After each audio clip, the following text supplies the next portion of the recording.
Perkenalkan, nama lengkap saya Adelina Nektias dengan NIM 2003030016, kelas A semester 3, program studi Sosiologi, Fakultas Ilmu Sosial dan Ilmu Politik, Universitas Nusa Cendana.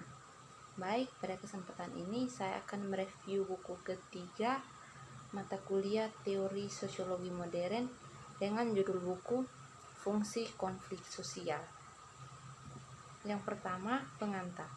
Salah satu topik dari yang dapat diselenggarakan di Amerika memiliki konflik sosial sebagai topik utama dalam diskusi. Koran pusat dibacakan, mungkin ada banyak kasus di mana ada keselarasan kepentingan yang lengkap, tetapi ini tidak menimbulkan masalah dan oleh karena itu tidak perlu mengkhawatirkan diri sendiri tentang mereka. Carver merasa bahwa hanya di mana ketidakharmonisan dan antagonisme terjadi, seseorang dapat berbicara tentang moral dan masalah ilmiah.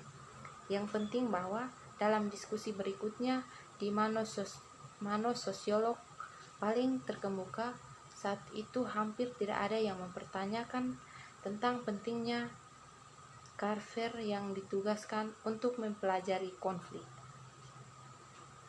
Konflik sosial secara sosiologis adalah bidang yang belum dijelajahi sosiologi. Konflik telah belum ditulis, tetapi sisi itu sendiri tidak banyak membantu mengisi kekosongan dan prosesnya memberikan kesan yang berbeda bahwa penelitian konflik sosial tidak lagi dianggap sebagai perhatian utama oleh para anggota Perhimpunan Sosiolog Amerika dalam beberapa tahun terakhir telah meninggalkan studi ilmiah konflik. Bahkan pemeriksaan sepintas terhadap karya kontemporer dari sosiolog Amerika dengan jelas menunjukkan bahwa konflik telah sangat diabaikan, memang sebagai bidang investigasi. Perdebatan di sini tidak akan dapat membuktikan dengan sepenuhnya bahwa pengabaian konflik ini setidaknya merupakan hasil dari perubahan yang telah terjadi pada penonton peran dan citra di sosiologi Amerika. Pergeseran ini dapat dikatakan telah berkontribusi pada perubahan fokus perhatian untuk memperhatikan bidang-bidang penyelidikan sosiologis seperti konsensus, orientasi nilai bersama, dan sejenisnya. Tampaknya generasi pertama sosiolog Amerika melihat diri mereka sebagai reformis dan mengarahkan diri mereka kepada audiens daripada reformis. Citra diri dan publik semacam itu menarik perhatian pada situasi konflik, dan ini menjadi perhatian para sosiolog. Selanjutnya, jauh dipandang hanya sebagai fenomena negatif. Konflik sosial dipandang sebagai kinerja fungsi yang jelas positif. Secara khusus, konflik disediakan untuk sosiologi ini kategori penjelas utama sebagai analisis perubahan sosial dan kemajuan. Etika reformis begitu menyalurkan minat generasi pertama sosiolog Amerika sebagai elemen dalam peningkatan budidaya sosiologi. Kepentingan reformis yang mengakar pada saat itu menuntut dengan kekuatan implikasi studi sistematis, rasional dan empiris tentang kota dan kontrol dunia yang korupsi dominasi. Dan karenanya melioristik, pendekatan atas perhatian teoritis murni dengan sosiologi adalah terlihat dalam pernyataan Piagam Departemen Sosiologi sebelumnya.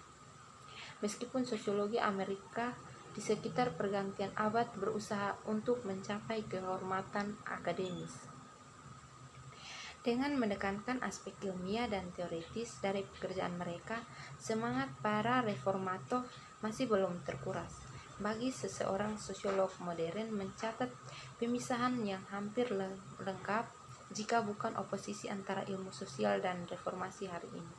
Terulangnya reformis frase dalam tulisan-tulisan sosiologi Amerika adalah tepat untuk menandakan hanya dengan penggunaan adat, tapi interpretasi seperti itu adalah hanya mungkin jika seseorang mengabaikan untuk menerjemahkan dirinya sendiri dalam kerangka nilai-nilai akhir abad ke-19 dan awal abad ke-20. Sosiologi lahir dari modern semangat untuk memperbaiki masyarakat. Tidak semua sosiolog setuju dengan sifat reformasi yang dibutuhkan. Dari tokoh terkemuka saat itu, Ward, Smell, Ross dikatakan sebagai pembaru struktural bahwa mereka menganjurkan perubahan sosial begitu untuk membenarkan pernyataan bahwa mereka jika diadopsi akan menghasilkan perubahan dalam keseluruhan struktur masyarakat dan mengarah pada munculnya suatu tatanan baru sistem sosial dengan persyaratan struktural yang berbeda. Di sisi lain, dapat dikatakan telah detail reformis di mana mereka mengusulkan langkah-langkah yang akan membuat penyesuaian dalam tatanan kelembagaan tetapi tidak akan efektif mengikuti perubahan dasar dan tidak akan melibatkan persyaratan struktural yang paling relevan dari sistem. Pandangan masyarakat, terutama perubahan sosial yang tidak termasuk kepedulian terhadap fenomena konflik, tampak sangat kurang bagi mereka. Semakin banyak orang memikirkannya, maka semakin akan melihat bahwa konflik dan kerjasama bukanlah hal yang dapat dipisahkan, tetapi dari fase satu proses yang selalu melibatkan sesuatu dan dapat menyelesaikan tatanan sosial menjadi sejumlah besar keutuhan koperasi dari berbagai macam, yaitu meliputi unsur-unsur yang saling berinteraksi. Proses sosial adalah reaksi terus-menerus dari orang-orang yang didorong oleh kepentingan-kepentingan sebagian konflik dengan rekan-rekan mereka dan sebagian berperilaku dengan kepentingan orang lain. Di satu sisi mempertahankan masyarakat dan semua asosiasi sukarela menyambut proses dan oposisi. Sisanya elemen dominan yang cenderung mengarah pada pemisahan kelompok oposisi dan menguatkan mereka yang bertahan terhadap tekanan bahwa hubungan persaudaraan dan perdamaian dalam kelompok dan permusuhan perang terhadap kelompok-kelompok lain saling berkorelasi bagi mereka semua yang tercantum dalam konflik pusat kategori. Fitur negatif merusak matriks sosial. Mereka menekankan kebutuhan akan reformasi struktural daripada penyesuaian untuk persyaratan struktural yang ada. Generasi pertama sosiolog Amerika menyapa mereka sendiri kepada publik yang terlihat menganjurkan dan sangat menghargai berbagai jenis kegiatan konflik. Grup referensi ini memberikan tanggapan dan pengakuan positif kepada para pemikir sosiologis yang representatif pada pemikir sosiologi sehingga memperkuat dan mempertahankan citra diri mereka. Dan karena masyarakat ini memberikan penilaian positif yang tinggi dan kegiatan konflik, para sosiolog dari generasi itu tidak hanya memusatkan perhatian mereka pada fenomena konflik, tetapi juga cenderung menilai mereka secara positif. Konflik ini dipandang sebagai sesuatu yang melekat dalam struktur sosial dan jenis-jenis konflik tertentu yang dievaluasi secara negatif bisa dihilangkan dari jenis konflik tertentu yang menunjukkan perlunya reformasi struktural. Generasi sosiolog yang akan mengikutinya menghadapi sedikit situasi yang berbeda. Latar belakang dan orientasi tampaknya pada dasarnya tidak berbeda dari generasi sebelumnya, tetapi selama tahun-tahun sebelum Perang Dunia sudah berubah ke tingkat yang dapat mempertimbangkan karena penelitian yang dapat mengorientasikan diri pada tuntutan dan lembaga luar masyarakat. Sosiologi cenderung bergeser.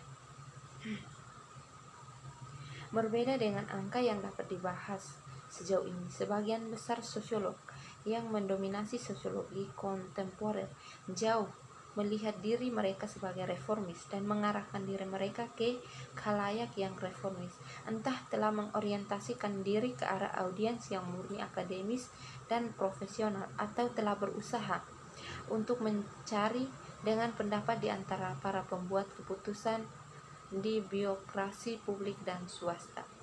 Mereka memusatkan perhatian terutama pada masalah-masalah penyesuaian daripada konflik pada statistika sosial dan dinamika. Masalah utama yang penting bagi mereka telah melakukan pemeliharaan struktur yang ada dan cara-cara serta sarana untuk memastikan kelancaran fungsi mereka. Mereka telah fokus atas kesalahan penyesuaian dan ketegangan yang mengganggu konsensus. Generasi baru berurusan dengan penyesuaian individu dengan struktur tertentu. Dalam sebuah artikel tentang perbedaan ras dan agama sebagai faktor dalam ketegangan kelompok, Parsons memberi kita beberapa petunjuk tentang pemikirannya. Mencatat bahwa pria modern mulai menyerang masalah organisasi sosial yang tampaknya tidak terpecahkan sebelumnya dan membandingkan masalah tersebut dengan penyakit fisik, seperti yang telah dibuat untuk menegaskan dalam kontrol yang ada sehingga dapat menangani faktor-faktor penting secara terapeutik dalam antagonisme kelompok, meskipun sisa akhir dari konflik nilai yang tragis dan ketidakberdayaan manusia akan tetap berbeda. Sekian dan terima kasih.